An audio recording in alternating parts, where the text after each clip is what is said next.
I was in a minority of British people who picked Errol Spence to defeat Kell Brook. I always felt like it would be a very competitive fight. I always believed that Kell Brook had a good chance of winning the fight, but I never wavered in my prediction of picking Errol Spence to win. When I weighed all the different factors up, Errol Spence's style, which I always felt was wrong for Kell Brook, the fact that he's a young guy on the ascendancy, he's blessed with tremendous confidence, he's a great body puncher,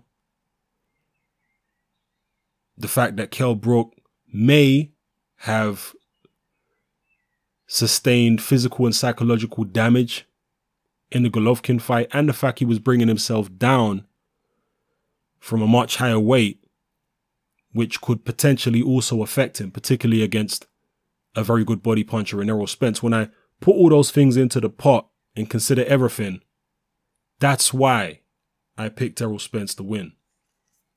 Now, the other side of the fence, you had the Kell Brook supporters, and not all of them were supporters, but some of them were just neutral people who felt like Brook would win based on their analysis of both fighters.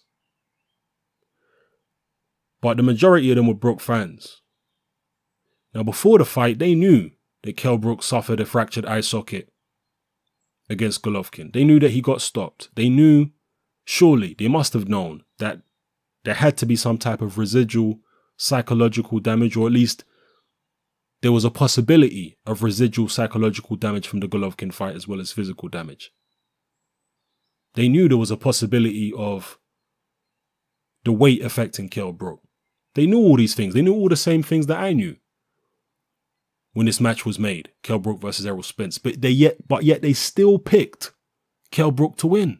And most of them were picking Kell Brook to win emphatically. Him to win in dominant fashion. Him to knock Errol Spence out.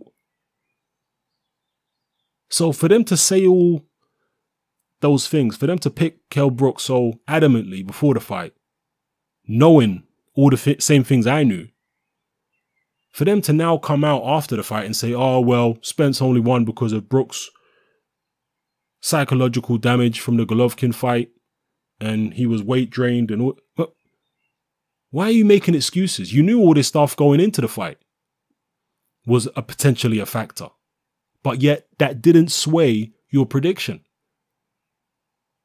So you're not being consistent here, people. You can't dismiss these things and say, oh, they're not going to affect him before the fight, and then after the fight say, oh, well, they affected him. No. It don't work like that.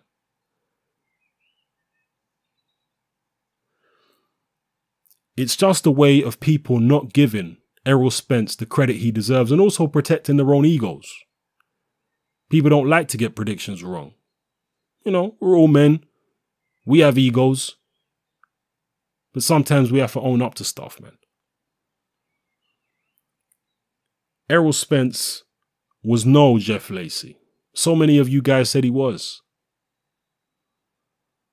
And even if he was a Jeff Lacey, you surely should have known that Kell Brook is no Joe Calzaghe. So that comparison was silly, in my view. But even now, after Errol Spence has captured the IBF title, you've got people saying Spence ain't that good. Furman will destroy him. He just caught Kell Brook at the right time. Kell Brook was psychologically damaged. He was weight drained. He was this, he was that. He was winning up until he hurt his eye in the 7th. Championship fights in boxing are not 7 rounds, they're 12 rounds. And in fact, at the time of the stoppage in the 11th, Errol Spence was ahead on all 3 judges' scorecards. Go check BoxRec if you don't believe me. Errol Spence was ahead. Substantially, you know, by a substantial margin, at least on one of the judges' scorecards. He had Errol Spence up by several rounds. You know, bearing in mind he did drop Kell Brook prior to the stoppage. So it's understandable that Errol Spence was up by those margins. It was Errol Spence's fists which damaged Kell Brook's left eye. It wasn't somebody throwing stones from the crowd or something. It was Errol Spence's effective work which damaged Kell Brook. Not only his headshots, his body shots too. Fighters have fought through all types of injuries, people. I remember watching a Gary Russell Jr. fight a couple years ago where he broke, I believe it was his left hand.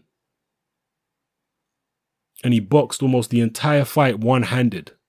And he never even contemplated quitting.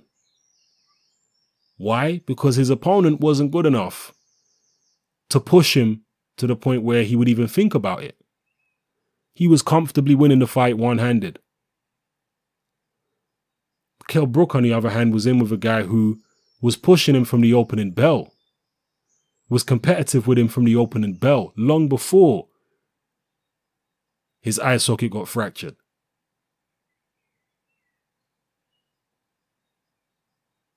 It's like people who say, well, Khan was winning before Canelo knocked him out. Well, it's a 12-round fight, people.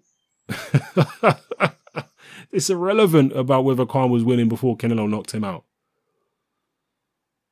Most people who picked Canelo thought that, yeah, Khan might be able to win a few rounds here and there with his speed, but eventually he's going to get clipped.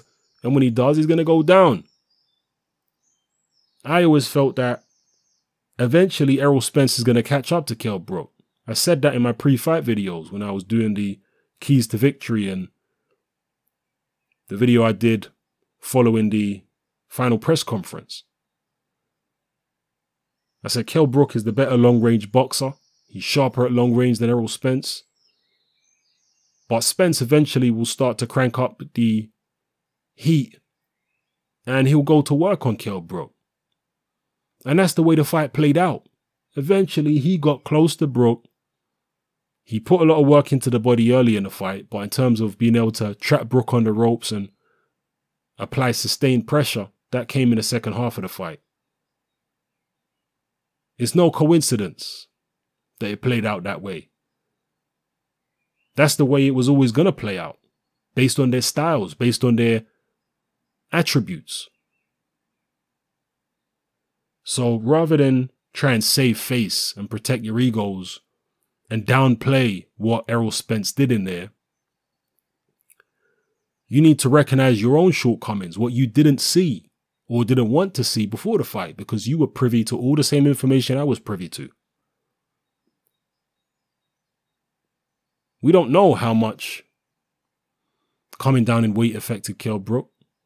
We don't know how much the Golovkin loss affected him. I mean, yeah, it was in the back of his mind. He didn't want to go blind because that's what the doctors had told him. After the Golovkin fight, he could have gone blind. He actually had his eyeball removed during the surgery on that fractured right orbital. He probably didn't want to go through that kind of surgery again. Certainly didn't want to go blind. So that may have been in the back of his mind, but he went on several rounds with a fractured eye socket.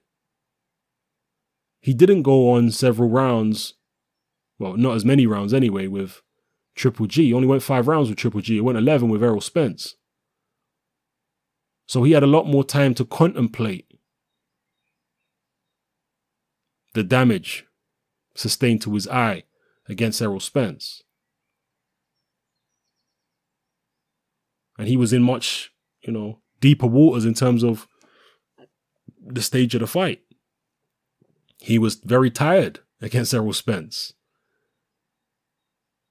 It wasn't like with Gary Russell Jr., where Russell Jr. had plenty of energy when he broke his hand in that particular fight. Kell Brook was clearly gassing. A broken eye socket don't make you gas. But a guy who's applying a hell of a lot of pressure and hitting you upside the head and body, that does make you gas. Possibly weight issues could make you gas too. I'm not going to discount that as a possible factor. Again, these were things you should have thought about before the fight when you were saying that Errol Spence was a hype job and that Kell Brook is going to knock him out, and when you dismissed the idea that there could be any problems for Kell Brook in the fight. Give Errol Spence the credit he deserves and is due. Don't make the same mistake twice, dismissing his chances against Keith Thurman. Keith Thurman is a very good fighter. I would love to see Keith Thurman versus Errol Spence. But don't you remember the southpaw Louis Collazo a couple of fights ago, nearly folding Keith Thurman in half from a body shot? Don't you remember that? That wasn't a million years ago. Guess what? Errol Spence is a southpaw too. Guess what? Errol Spence goes to the body a lot more and a lot more effectively than Louis Collazo. Keith Thurman also showed vulnerability to the body in the Sean Porter fight. So put your egos aside and recognize that Errol Spence really is that talented. Drop your comments in the comment section below. Let me know how you feel about everything I talked about in this video. It's happening. I'm out.